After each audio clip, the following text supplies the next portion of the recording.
All right.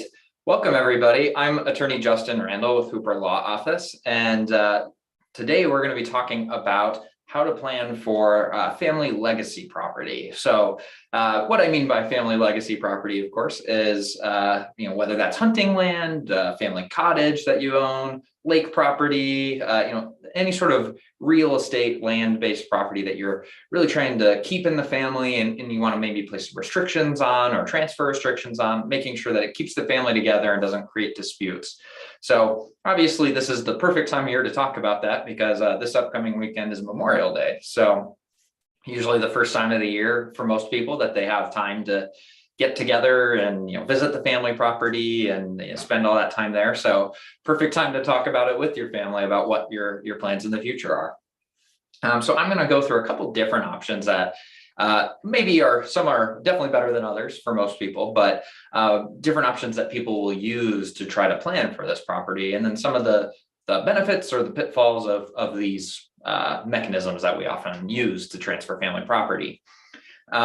So what we have with like family legacy property, one of the first things I can say to people is, making sure, and I should mention before I go too in depth on things, that this is meant to be interactive. So if you have any questions, please feel free to submit them to the Q&A and I'll see them come up.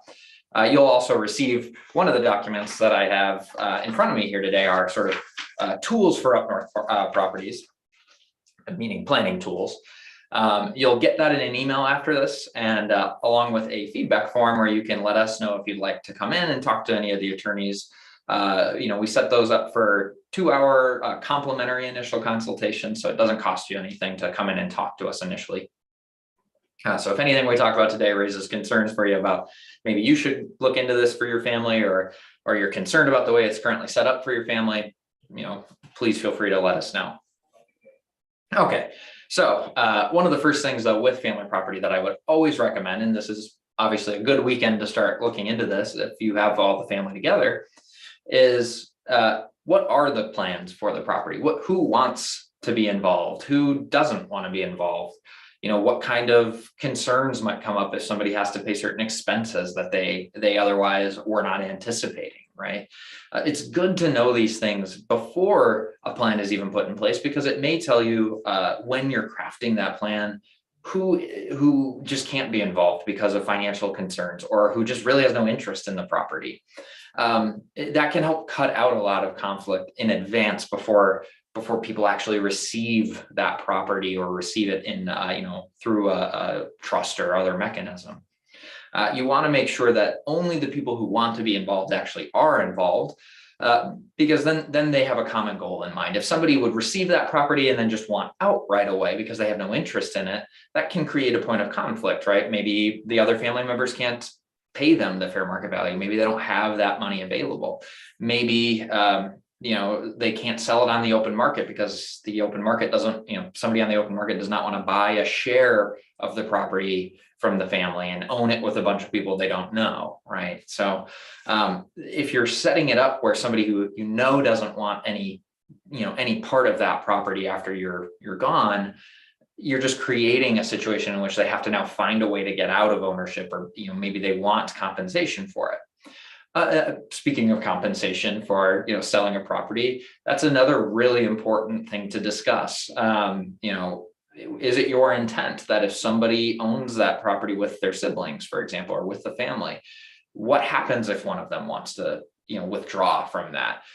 Are they able to sell it? Does the family have to offer to purchase it from them? Do they just surrender that property to the other owners? How does that work, and what do you want to see happen?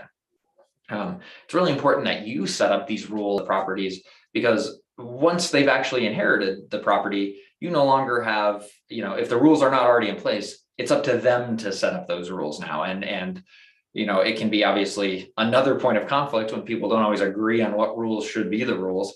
And also, now you don't have the control of, maybe your intent doesn't get met. Maybe it doesn't, they do try to sell the property for value and there's no rules in place there. So in terms of making sure that the rules you want in place are in place, there's a lot of different tools available to pass on property, some provide a lot more structure than others. So one of the easiest ways, of course, in terms of easiest, I mean easiest to set up, not necessarily easiest to actually deal with the consequences. The easiest to set up for a lot of people would be a deed, right? Transferring that property through a deed, or maybe a transfer on death deed, so that it avoids probate. This does transfer the property, right? I mean, it does transfer ownership. Transfer on death deed is sort of like a beneficiary designation, so that after somebody passes away, that that property goes to those owners then, or those new owners. The difficulty with this, of course, though, is there's absolutely no structure involved in that beyond transferring owners. So transfer on death deeds don't place rules on the new owners. They don't put restrictions on transfer. They don't, decide what happens if there's disputes over expenses or usage of the property. There's no structure involved at all beyond transferring that property. So they're not good tools to use without also using other, tools in, I guess, in concert with it, making sure that there's other structure in place. You just transfer that property, there's nothing stopping those disputes from arising. And part of the issue with knowing whether or not there will be fighting over the property, a lot of times it's not that somebody expected this, this property to create those disputes, but they just never asked the questions with the family that maybe would create those concerns amongst family members, or the grief of losing a family member created anger, and people do strange things when they're grieving, right? So those sorts of things can't always be anticipated or known that they'll occur, but you can at least provide structure to deal with them if they do. Deeds just don't do that, not by themselves. So they're, in terms of setting up, probably the easiest thing to set up, the cheapest thing to set up, but that does not mean they actually provide any of the planning you'd actually want to have for a family legacy property to deal with all of the issues. There's, business entities are often used. Business type entities are used a lot to transfer this property and provide structure for that property. So you'll see sometimes people have like a family partnership or a LLC, a limited liability company, owning that property. The benefit of that, especially an LLC, is that it does provide limited liability for that property, or for the owners of that property. So when it comes to things like multiple owners owning a lake house or a family hunting land or whatever it is, the more owners of that property, the more points of liability you have. Are you aware of everyone on the property all the time? Are there any restrictions on who can be invited? And what happens if something goes wrong on that property, like someone slips and falls is the very common lawyer example, or, a hunting land, there's a hunting accident, right? I mean, where is the liability protection there if they just own it as individuals? Yes, you can get liability insurance, and that's definitely a good idea to have, but it's not everything, and it doesn't stop that liability at that point if the liability is greater than the coverage, right? So what an LLC would do for that liability is it doesn't protect the land itself necessarily from the liability of the business or of the entity. So if somebody slips and falls, gets hurt in a hunting accident in an LLC owned property, it's still possible that they can come after the LLC. But what it does do is it stops that at the walls of that business, right? It stops it at the LLC, so that as long as that LLC is being operated effectively and appropriately, and it's not being just treated as an extension of the individual owners, then they can't see through to those individual owners for liability. So when you have multiple siblings owning a property, if one of the brothers is just the most reckless individual in the world, hopefully not, of course, but if they are, if there's a hunting accident because they're just not being safe, or they're being very negligent with what they're doing, you don't want them to be able, or their lawsuit potentially to come through and see your own personal assets as another owner of that property, or the other kids' assets. And so the LLC, at the very least, what that would do is it would say, all right, if this happens, at least it stops here. And there can be other tools put into the operating agreement of the LLC that says what happens if somebody is like grossly negligent, and what happens to their share. Does it, are they kicked out of the LLC, right, if they do something that wrong? So it can really protect the family from the liability of that property itself. The other benefit of the LLC and having an operating agreement for the LLC is making sure that the rules you want in place are actually in place. So what are the transfer restrictions on the property? Can they sell it to a third party, or does it have to first be offered to the family? Can they get any value for selling that land, or do they just have to surrender it? What are the rules around, payment of expenses like property taxes or utility bills if it's a resident-based property, if it's a lake house, for example, who pays the electrical bill? How is that apportioned? What happens if somebody says, I just refuse to pay because I don't want to? What happens to their share? These are all things that can be decided in an operating agreement for an LLC or for a partnership potentially as well. Those agreements that you set up, then you're deciding to set up the rules first if you're the one passing on this property. So the benefit of doing this as a parent, leaving it to children, of course, is you're not leaving it up to them to decide those rules. You're setting them in place now. If you already own a property with siblings because it was passed to you, just through a deed or just through a will, this is even more essential though for you all to get together and look at, okay, there's already so many owners now. We have however many are involved, but what happens after we die? Where do our shares go? What do we want to see happen? The more these properties pass on in terms of the numbers of generations, if there's not restrictions in place on who can own it, how many owners there can be, or what happens, in terms of like disputes, the more owners you have, the more difficult this property is going to be to own just by owning it in general. I mean, there's stories out there of, families passing on property for many generations, and there's, dozens of owners potentially, and it doesn't take that many generations to get to that point. And it can be very, very difficult for one of those dozens of owners to sell their share and get value for it. It can be very difficult for them to get prepayment or repayment for expenses they may have covered that everybody should have been responsible for together. With an LLC or an operating agreement of an LLC, and making sure that if you have a partnership, there's a partnership agreement in place.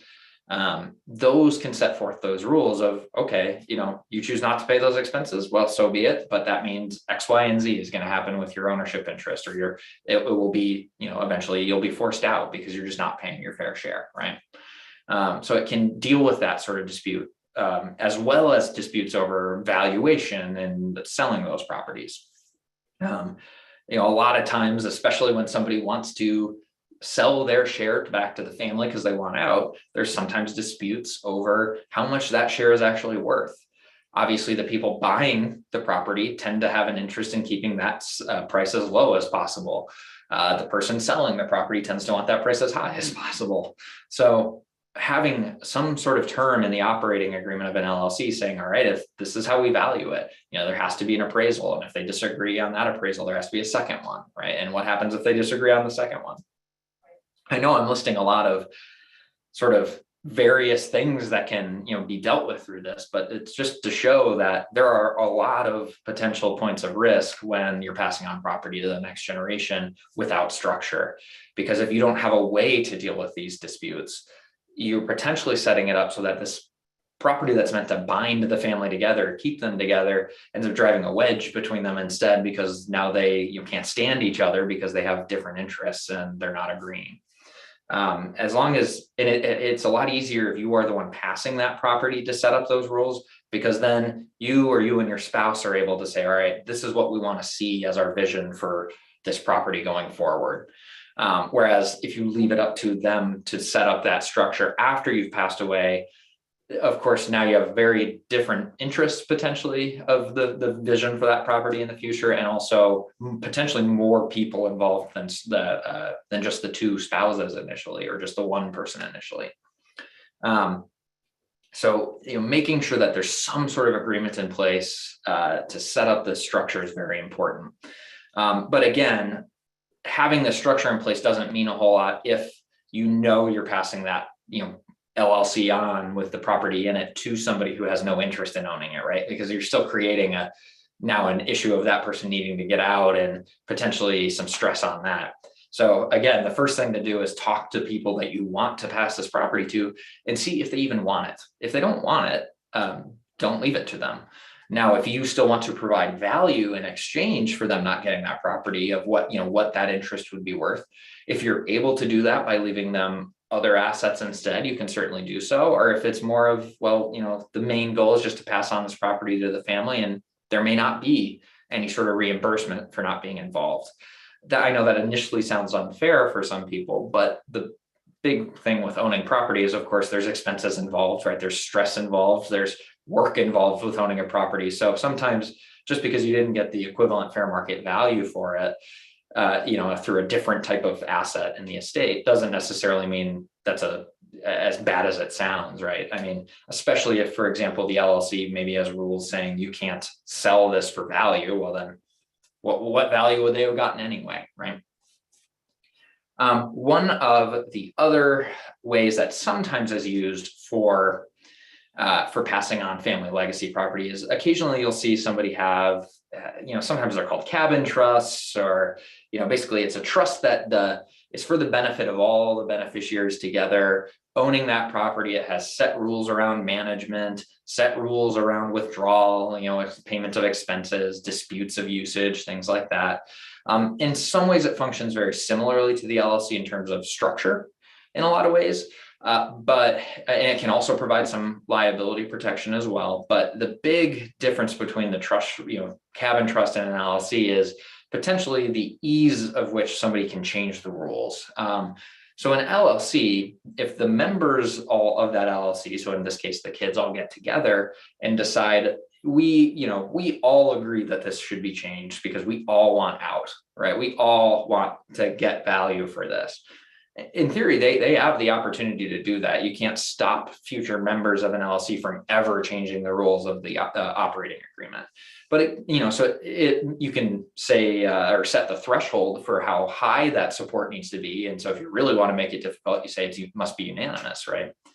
But with a trust, it is more difficult for them to change it after you've passed away. They can still change it though. So it's not that it's impossible to do so, but for some, people that can provide a little bit more security, knowing that, well, somebody else is in charge of it, that kind of thing. Where the trust is potentially more beneficial than the LLC, but at least by itself, is when you have concerns over the beneficiary being in charge of decision-making. You can always name managers of an LLC in place of the members making decisions, but maybe you don't want a family member in charge of, making the decisions over usage or payment of expenses. Maybe you want a third party. If that's the case, a lot of times it's beneficial for that trust to be the owner, because then you have potentially a professional trustee saying, all right, if the family disagrees, we're going to make the decision on usage, right? But I tend to favor using LLCs over trust for that, just for the purpose of flexibility. And, generally speaking, if you're really that concerned about a beneficiary being in charge of making decisions, or ownership disputes coming into play, maybe it's best to not pass on that property if there's just no way to avoid those problems. But again, it depends on what the client would want. With any of these sorts of ownership structures, though, I always recommend having family meetings. So I mentioned, talking to everybody, make sure that they actually want the property. But it's a lot easier than if you're the one passing on that property, sort of saying, here's what we're going to do. Here's the rules we're setting forth. And, if you want to be involved in it, great. If you don't, that's fine too. We'll not necessarily include you in this. But it stops disputes a little more easily when it's the parents making decisions, or the previous generation making decisions, as opposed to the one who has inherited that property trying to make all of those decisions. Because at that point, they don't have a choice in the matter. You're setting up the rules. Whereas if they have the ability to dictate their own rules, and there's more people involved than there previously were, again, you're going to have everybody agree to set that up. So I've dealt with families before where they were initially passed on the property by their parents, and now, previously it was 2 owners, now it's 4 owners, for example. Thankfully, in this case, when I mentioned that we should probably look into setting this up, I did tell them, okay, because now you own it with your 3 other siblings, you have to have them agree to this. There's no reason they have to agree to do this with you. Thankfully, they did. So, we were able to put that structure in place for the next generation then. as well as give them the liability protection of the LLC itself. But the more people you have involved, the harder it's going to be to get these sorts of rules in place, because now you have to get that agreement from everybody. You could certainly set up an LLC, just for your ownership interest in that property, but that doesn't really solve the disputes of the rest of the property owners, right? So what can happen if you don't have these structures in place? What can happen if there are these, sort of, I guess, family rift creating disputes that eventually, people just need out of the property, but other members of the family refuse. If it really needs to get down to this point, somebody can receive a court order saying, all right, we're selling this property, and if the other owners want that property, they have to buy it on the open market like anyone else, right? And so it's a forced judicial sale. That can absolutely happen if it gets to the point where it's just completely untenable to keep the property and pay the expenses, and so nobody's paying the expenses, but there's no way for them to sell their individual share. Well, at some point, a court can get involved, and that is obviously the worst case scenario. But especially when you're trying to keep the family together, it's even more the worst case scenario than it would be from a legal perspective, because now nobody is happy if they have to go to court already. But if you're already dealing with a family dispute and then you end up at court over a family dispute, I don't know of many relationships that have survived that, let alone reconciled afterwards. So if you have structures in place to deal with that, the operating agreement of the LLC says, here's what we're going to do. Here's what happens if you disagree. Here's how we solve those disputes. You can generally avoid that issue in advance. I do recommend, even with an LLC though, often looking down the line and saying, all right, maybe we should limit the number of owners that can total be involved in this property. Because even with an LLC, you still run into the issue, if there are not restrictions on the number of owners, you still run into the potential issue of, oh gosh, what if after a couple generations we have, dozens of members of this LLC? What do we, how do we make decisions then? I mean, you can always appoint managers, to make decisions. You can appoint like a board of directors to make decisions, and that can certainly help too, and that can work just fine. But that being said, the more owners that passes on to, the more that voting right gets diluted by additional members. So the more people involved in general making decisions, the more more people you have involved, depending on the threshold required for certain votes, you may run into more disputes or more disagreements or more deadlocks potentially.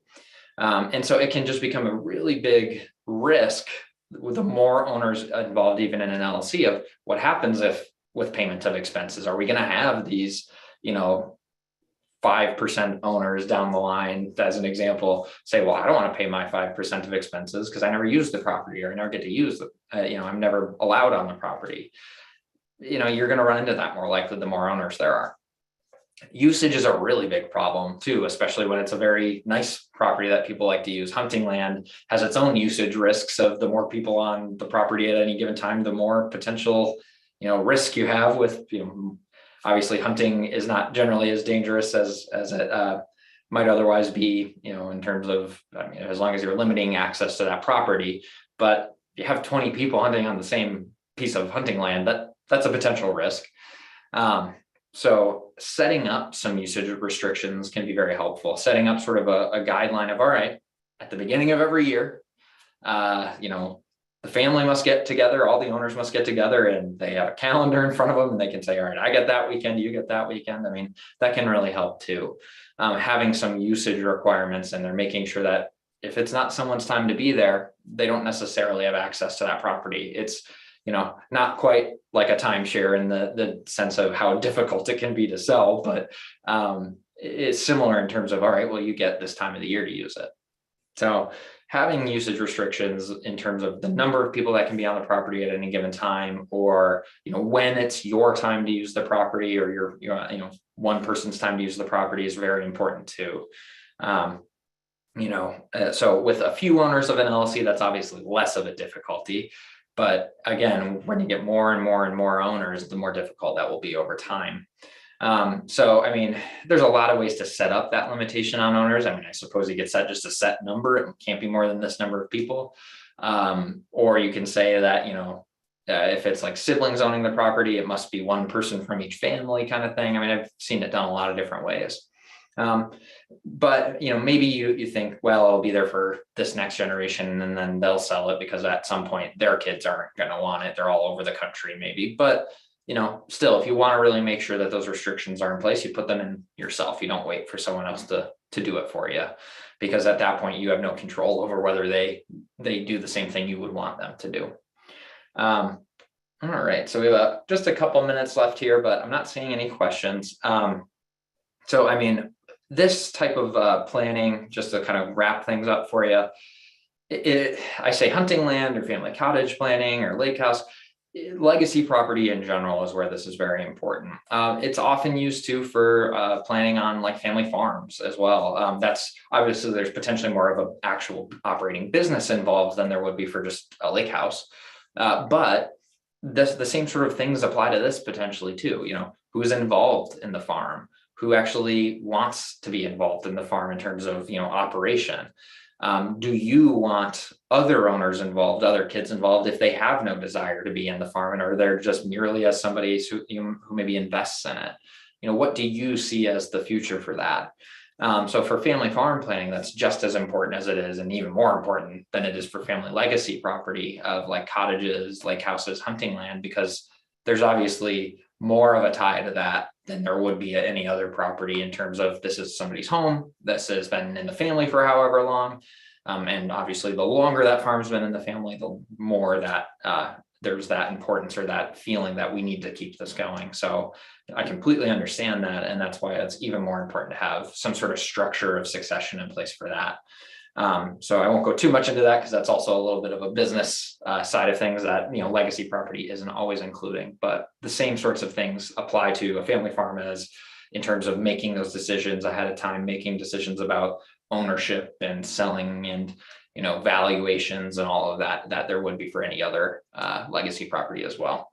But with that, I will let you guys go. Our next topic is actually on can the nursing home take my house is what we're talking about next week, just on June 1st at the same time. So what we mean by that is, what's available for long-term care expenses, what can actually be forced to be spent through, and what is unavailable. So we'll talk a lot about that on, if you're concerned about long-term care expenses or have family members who may need long-term care soon, and you just want to get a good sense of what do we even need to be aware of in terms of what we have to have available for spending on care. So that'll be very helpful. So otherwise, I wish or hope you all have a really nice Memorial Day weekend, and I hope to see you guys